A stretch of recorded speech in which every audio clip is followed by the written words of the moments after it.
Welcome back to the Broad Street Benchwarmers podcast. My name is Adam Den. Carter Watson and Ethan Lividitis are here with me. We are coming to you a little late, but in the wake of some pretty massive news in the NBA sphere and especially in the Philadelphia sphere. And that is Boston Celtic Jaylen Brown is traded to the Philadelphia 76ers for two first-round picks. I believe it's 28 and 30, right? 30. And then two second-round picks and a swap in alongside Paul George. How could I forget Oh my God. him? Yeah, of course, the prime asset of this deal, in an absolute stunner. So I think the easiest place to start would just be to discuss our reactions in the wake of this. I mean, pretty stunning move. Someone else go first. Okay. I was freaking out. I was like, not hyperventilating, but I was like shaking. I'm like, this can't be real. Like, You were freaking out, but we were witness. yeah, there was pretty much a foregone conclusion that Jaylen Brown was going to be traded, and it was like, oh, okay, maybe Denver, okay, maybe somewhere else. That's kind of, but like never, and there was never a single instance where somebody's like, oh yeah, the Sixers have a perfect package for them, and yeah, the value for the Celtics is the most perplexing because like I thought if we were gonna have to get him, we have to give up. I mean, I understand why the original package was VJ and like 3 to 4 to 5 first round picks and probably PG just to match the salary. Like I thought maybe Phylon would get moved if they had to trade for Jaylen Brown, and we walk out with all of our young talent intact and keeping the Clippers picks, which are much more valuable. So, yeah, I'm thrilled. I don't think like I'm gonna temper my expectations just because it's been 10 years of futility, but it's a pure basketball move. Like if Brad Stevens calls you up and says, "Hey, I'll take your like the worst contract in basketball," and two picks like could be bad. Like the 31, probably the most concerning one, but you're doing that every single time. So Yeah. I'm thrilled to add a. I know the analytics say, "Oh, guys, actually off the court, he's his on off are terrible," and it's because they have good depth, okay, and we don't have that, so he's gonna play a lot. Yeah. So yeah, I'm excited. I mean, I don't think he'll really match his like top 5 MVP sort of production, but that's also because he didn't have like a dynamic scorer like Maxi or Embiid or Edgecombe like around him. Like it was mostly his show, and it was just like a lot of great connective pieces in Boston. And I think, yeah, I don't think I'll pencil him in for like winning the East or anything, but they are way more better in the long term and the short term as a result of this move. And yeah, I'll end there and we'll keep going. Go ahead, Yeah. Carter. Let's go, man. Yeah. I've got to be no fun Oh my like I God. was yesterday when we had this conversation. I recognize that my opinion on Jaylen Brown is a bit lower than consensus. It always has been. I think that in the vacuum of in the context of what the Philadelphia 76ers just did, they move off of Paul George, who's been not necessarily bad, at least not bad in that second season, but still not reliable. Still dealt with some injuries the time he was there, and then had the long suspension, obviously. But I can't say that I feel like they've gotten some they've transformed the team in some like major. They're now among like the best team in the East, or they've added one of the top 10-ish best players in the league. That's just not how I feel about them. I can't. Sure. I don't feel as if you're getting an All NBA player, and I feel as if you're spending All NBA money on Jaylen Brown's contract. And I recognize that he played at an All NBA caliber last season. I still question it. I think his on-offs were weird in 2026 at best, if not concerning. I think the fact that the Celtics have, I'm not looking at the number, the Celtics are still the Celtics in games where Jaylen Brown does not play for this entire decade is concerning, if not weird. That includes this season where if Jaylen Brown did not play and Jason Tatum also did not play, the Celtics still seem to be the Celtics. They for me, and this is just trying to keep it towards basketball. I think that there may be some other factor in this, but I think something that's very telling that has kind of gotten skipped over is if somebody really wanted Jaylen Brown, they would not have sent him to Philadelphia. If they could have gotten like an offer that they really liked somewhere else, I think that's why originally they wanted VJ Edgecombe and 300,000 first round picks, and they settled on Paul George and 2 first rounders. And so I think the most telling thing is, and obviously this is speculation, but there was a report that, and I also can't cite the source here, so I would otherwise leave this alone if I already brought it up, but there was a report that Trey Murphy for Jaylen Brown only didn't happen because New Orleans had no interest in Jaylen Brown.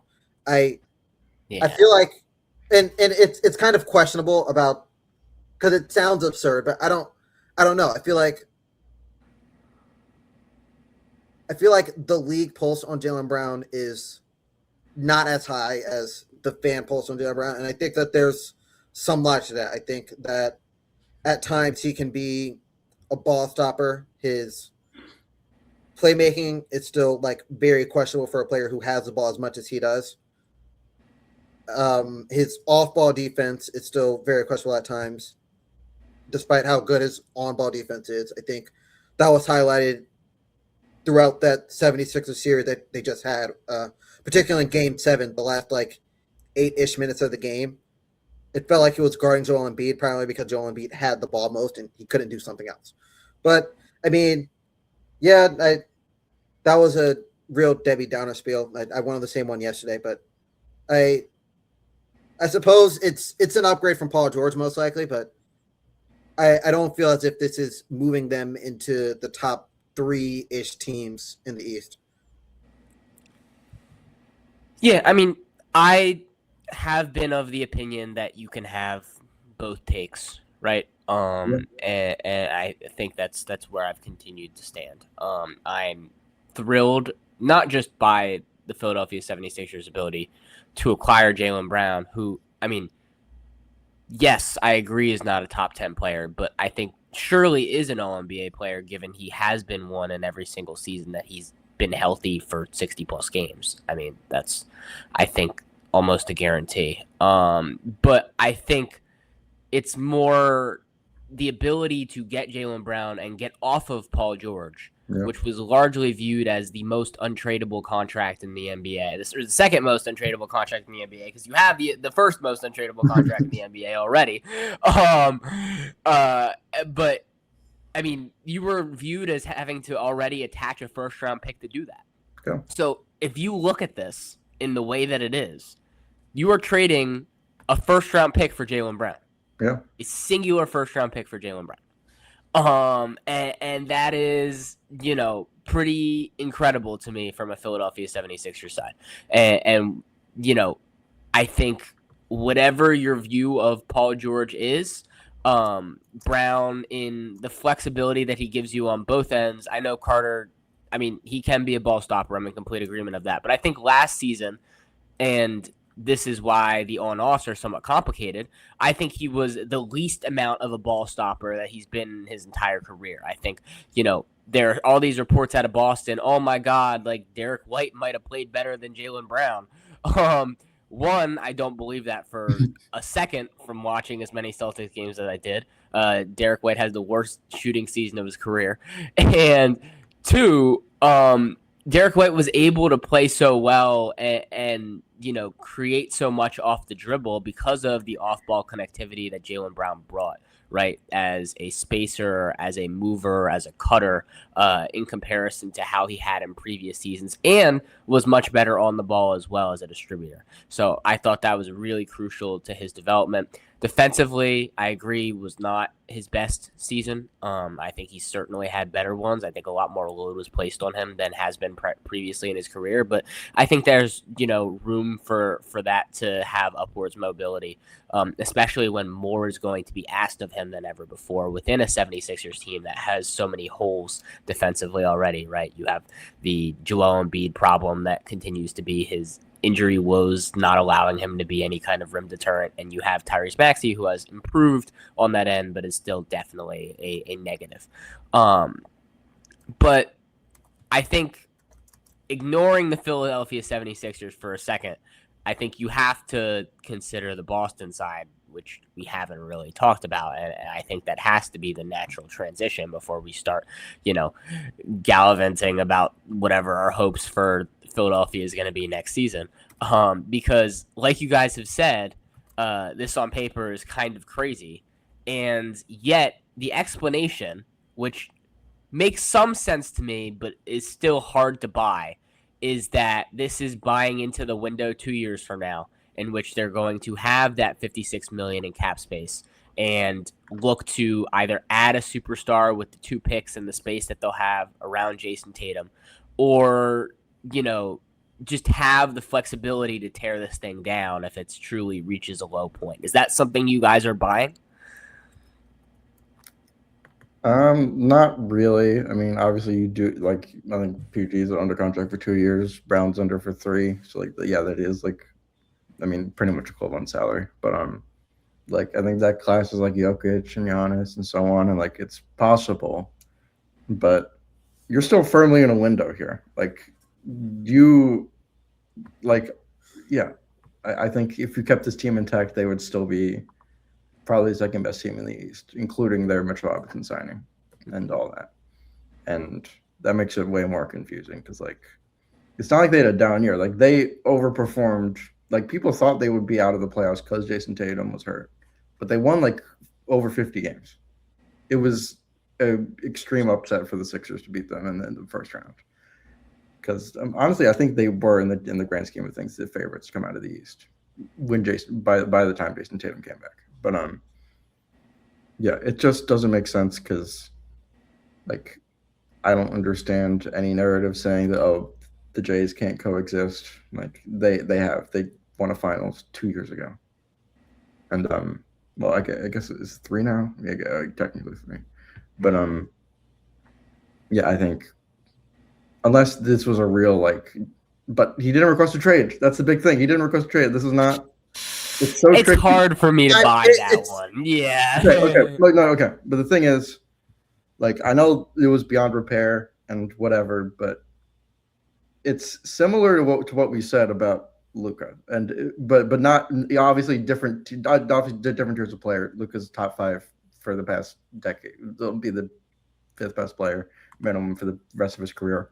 But if you have an asset like him available, and you say, okay, we're willing to trade Jaylen Brown, at least half of the league, or at least teams with that cap flexibility, would probably have better packages.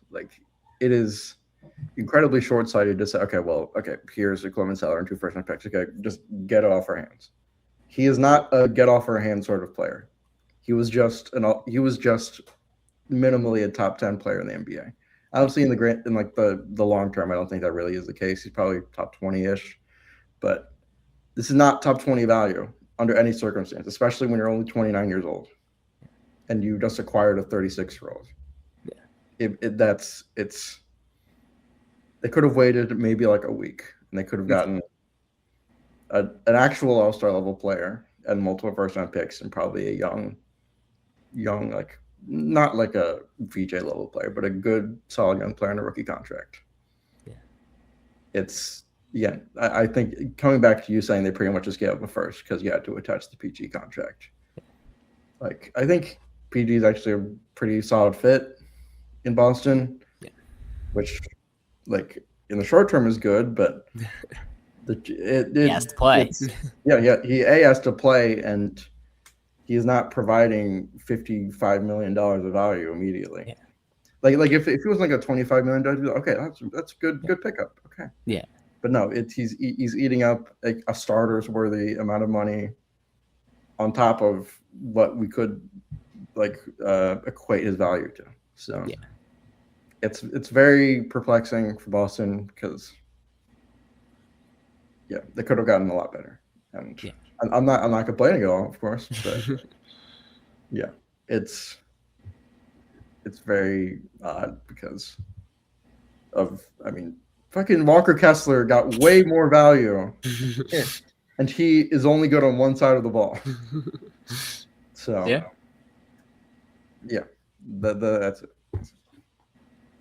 Yeah, I mean, Boston didn't get good value for him, but there was only so much they could do. I think that, he never did officially or created. I'm guessing his power went out or something. What happened? I don't Can you know. hear me? I can hear you. Yes. You're. There we go. You're back. Okay. My camera went out, I think. Okay. Oh, okay. That makes so much more sense.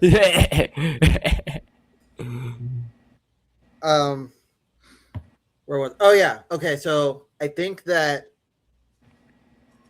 they didn't get good value in terms of what you'd expect without further context, but I think they got what they could get because everyone knew they tried moving him for Giannis. Everyone knew that there seemed to be something kind of there with Portland, and then Portland pivoted away.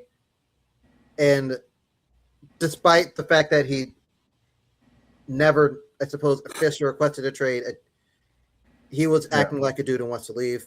It knew he was leaving, and so it works in effect the same as if he requested a trade,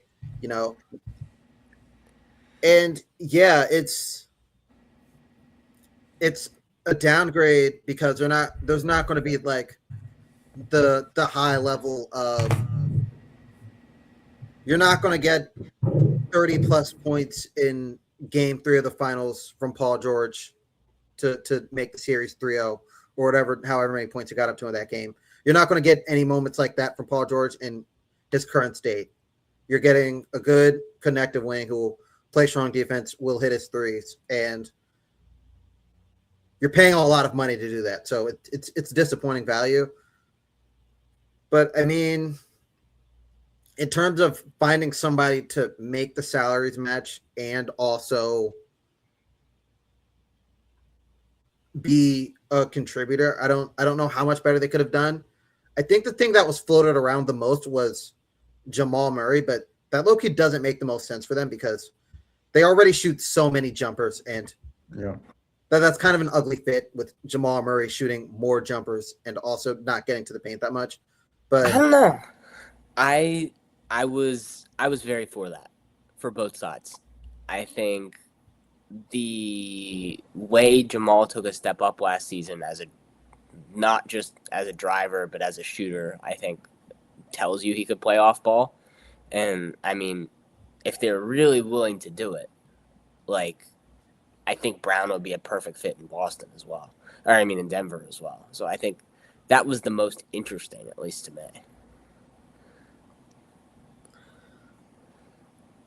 I mean, I think you could. I think I like the fit of Brown in Denver. I think you could sell me on the fit of Murray in Boston more than I would like be all in. And I'm not looking at the numbers for it, but they just shot from the perimeter so much, and and Brown was like the one guy who was like, I'm going to consistently get to the rim and like provide rim pressure.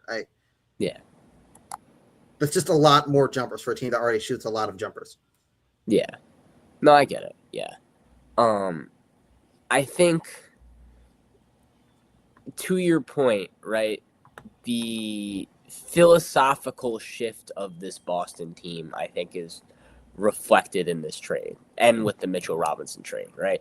This is a team, and this relates to the Sixers as well, in that I think the entire Eastern Conference and the entire NBA always takes whoever was the champion a season ago, And that is how they mold their approach. So a season ago, we have the Oklahoma City Thunder win, and it becomes how can we garner enough just depth and talent in order to compete with these teams. So Denver goes out and they get Jonas Valanciunas, and they spend all this money to build out their bench, and they're like, hey, this is going to be our year, and the Lakers go out and they try to retool in a similar fashion. Like, that was the move.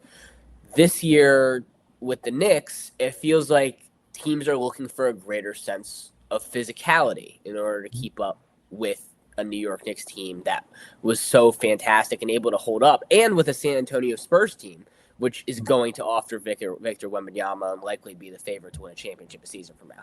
So I think that probably continues to be the approach from Boston, not just through the Mitchell Robinson move, but through clearing flexibility to potentially go out and get a big man who can truly challenge the Knicks a year from now. Who will that be? I'm not sure. It should have been Giannis Antetokounmpo, I'll say that.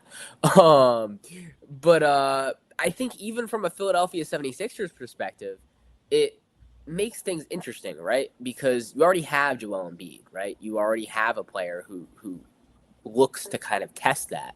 But this is a team that's almost leaning smaller and almost leaning in reverse of that New York Knicks approach and saying, hey, we're going to try to shoot the lights out in that playoff series against you. And just kind of pray that we having more ball creation than we did in that second round series is going to aid us in when we play you again. Is that something that you guys would buy? I'm certainly not sure it's something that I'm going to. Like as far as like, I think their approach is not what everybody else is doing, and Yeah. I don't think it'll really translate in the grand scheme. Like I think we're a solid playoff team. We'll win. To be honest, I feel like it's another situation. Like it'll be nice to make the conference finals, but I'm not really hedging my bets. And Yeah. like we didn't. We're going to get into it, I guess. But like the two signings that we made, like okay, like to be honest, I thought that was the extent of our offseason. Like we're going to get a ton of mid, like low level starters to like bench guys, and that would be it. But yeah, I feel like we should be trying to get more into the molds of winning. I think it's more just Nick Nurse ball, which like okay, I can tolerate it, but I don't think it's at this current juncture in the NBA that it's necessarily something that will put them above the best teams in the East. Like I think they'll be in the picture, but you really have to be banking on like you're going to have to be scoring like 120 points a game easily every single time. Yeah. Because I mean, we talked about the defense, like adding Simons alongside Finland, like that's going to be a major issue in when you take even Maxi out for like 2 minutes. Like that'll be like 6 to 8 points every time he's out. Like this as a given. But yeah, it really like sounds the alarm bells. Like you got to get like a defensive wing or 4, like a 3 or 4 sort of guy, because like Justin Edwards is a player. He's not gonna like he'll play when you win 30 games and you are out of the playoffs for the majority of the season. But yeah, he's like a I don't know. You just need to add defense because his role is pretty much being subsumed by the backcourt at this point off the bench. So I like adding Harporty, but like again, you need defense. But I mean, Harporty like literally the essence of what teams are trying to do. But I feel like that's sort of like as far as they're going to go. They're going to get one guy who gives the essence of that you get 6 fouls to hack Wembanyama into existence. I mean, sure. It's I would like him to be a bit more open to changing their approach, but I feel like under this current Nick Nurse era, I'm non-committal in saying whether or not they'll be comfortable doing that because there's been no real sign that they're willing to do that throughout the past like 3 to 4 years. Okay, my mom needs something. I don't know what's up, but I'm gonna run downstairs. Okay. Okay.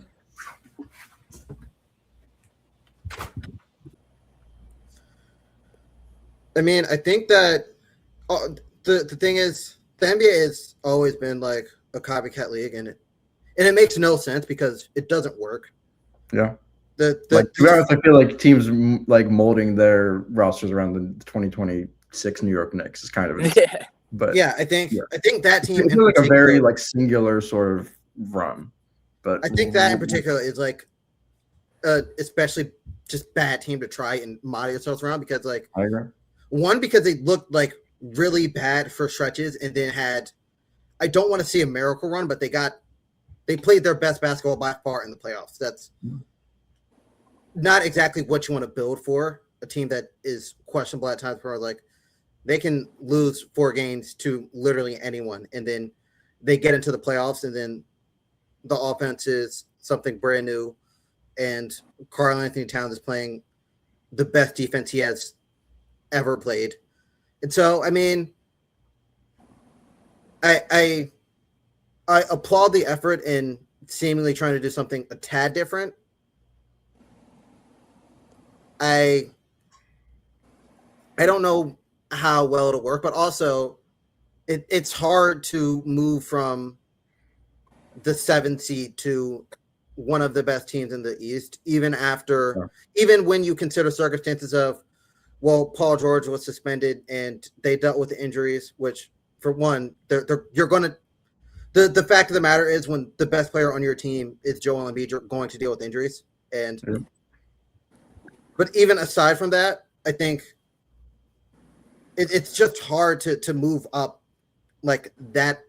It's hard to make that big of a jump. And so I think trying something different and deciding we're going to have the most on-ball creators and we'll have the best pick and roll scores, the best isolation scores that you can find as a collective.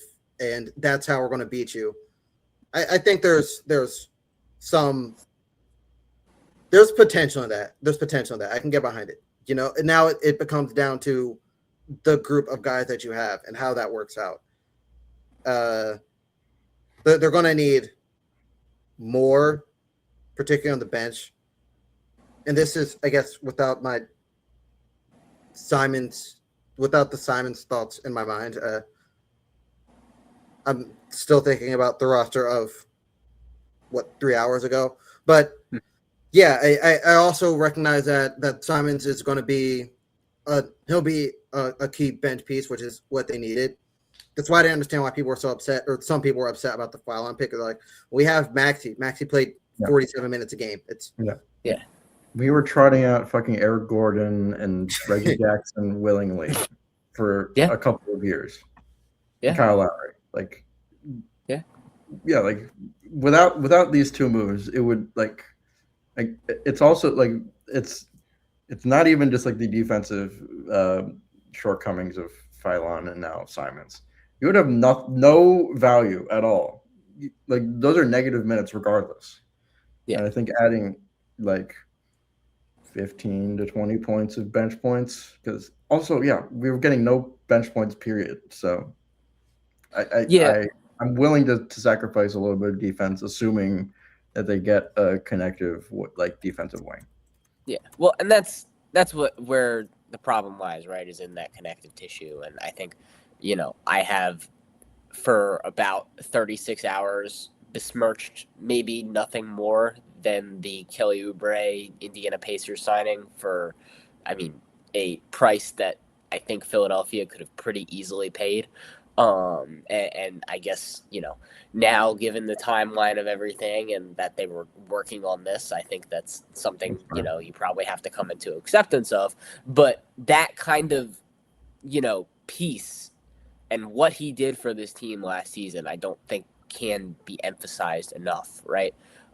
He was someone who I mean, almost in the Dean Wade-esque role, if you will now, was critical defensively off the ball, even if he isn't like a top 20, perimeter defender in the league, and just gave you the little stuff, gave you rebounding, gave you, these little dunker spot-esque, rim drives. Like it was critical that he was a part of this organization. And you look at the trade market, you look at free agency, there aren't a lot of those guys just sitting around, and that's for very good reason, right? But the teams that have them want to keep them there, and the teams that are looking to get rid of them it's because they're on like massive unreasonable deals that they simply cannot handle.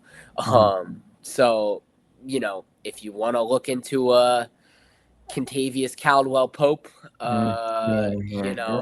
that's certainly something that's out there. If you want to throw your hand in the Max Strus, more fire in the hole, Gansey ball. I'm sure there might be something there, and Mike Gansey would be thrilled with it.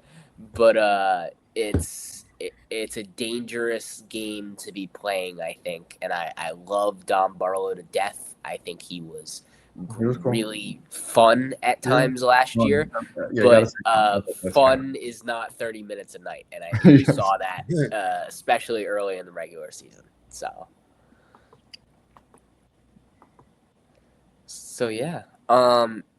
I mean, any more thoughts on Boston's future and what it's going to look like for them in 26, 27 now?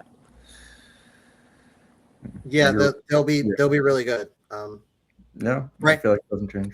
Right now, the top three teams in the East for me roughly are Indiana, New York, Boston in that order.